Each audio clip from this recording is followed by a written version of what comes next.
Every community, every relationship is built on a foundation of True Street. But what happens when that foundation crumbles? What's the true cost of a lie, especially when it's meant to deceive not just people, but a higher calling? Tonight, we delve into one of history's most startling tales of integrity, community, and the ultimate price of a secret. Into this vibrant tapestry stepped a couple named Ananias and Sapphira. They observed the generosity, the praise, the unity. They too owned a piece of land, and they made a decision. They would sell their property, just like others. But unlike others, they decided to keep a portion of the money for themselves, while publicly declaring they were donating the entire sum. A secret plan, a small deception, or so they thought. Ananias, clutching a bag of coins, approached the apostles. He laid his offering before them, implying it was the full amount. But Peter, with an unnerving spiritual clarity, saw through the facade.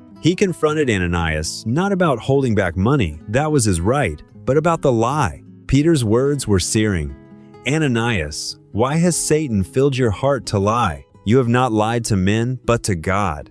The air would have been thick with unspoken tension. And then, without warning, Ananias collapsed. He died on the spot. About 3 hours later, Sapphira arrived, oblivious to the tragic events. Peter, giving her every opportunity to speak the truth, asked if the reported sum was indeed the full price of the land. She confirmed the lie. Perhaps she thought she was protecting her husband or their shared secret, but the truth and its consequence had already sealed her fate. Peter uttered a chilling prophecy.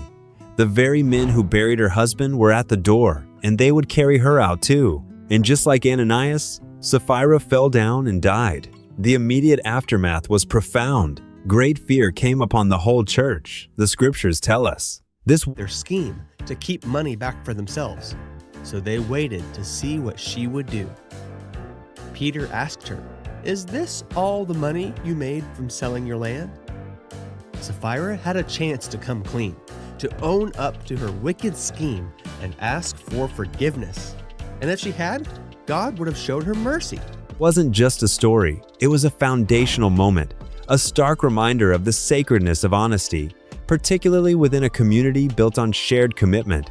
Ananias and Sapphira's story isn't just about money, it's about integrity, the purity of intention, and the devastating impact of deceit on collective true strength.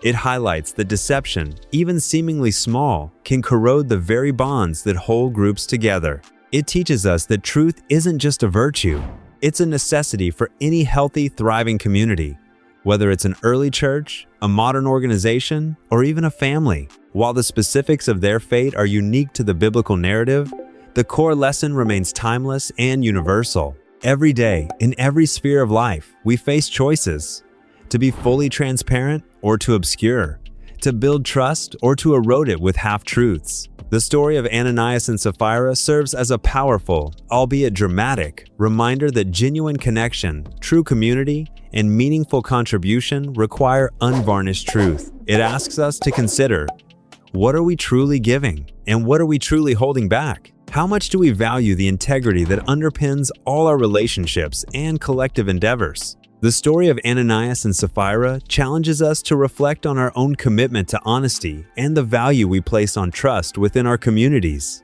It's a tale that continues to resonate, urging us to consider the ultimate price of a secret. What are your thoughts on this ancient story and its modern relevance? Share your perspective in the comments below. If you found this exploration thought-provoking, please hit that like button and subscribe to Cliptude for more deep dives into history's most compelling and often cautionary tales. Thank you for watching.